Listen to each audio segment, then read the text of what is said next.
what are some of the first things they need to be doing, or what are some of the pitfalls they need to watch out for? Okay, if I could only say one thing, it is this. Your current employer should be your first investor in your company. Interesting. Okay.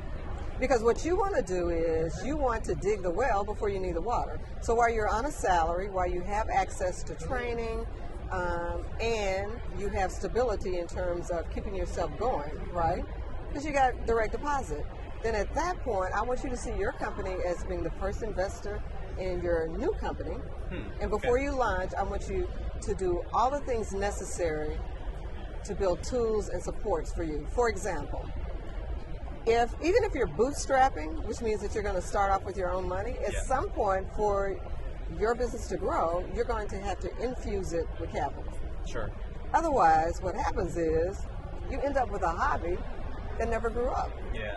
So before you ever leave your job, what I want you to do is to start networking with bankers, to start networking with entrepreneurs who have done successful deals, right? Because they can be mentors and they can be references. Oh, because okay. if you're a banker, I'm an entrepreneur, you loan me $1 million, I did what I needed to do to invest in my company to scale it up, and now I bring to you another friend. Yeah, here you go. Make some more money here. That's right. So, that whole birds of a feather flock together. And people that are like-minded and have the same principles, then as a banker, you might think, as opposed to the next guy off the street, that this guy is a safer bet. So I want you to cover funding. I want you to start networking inside your industry. Okay. Because you should belong to the industry association. You should be getting tidbits about what does pricing look like inside of your industry. What are the best practices inside your industry?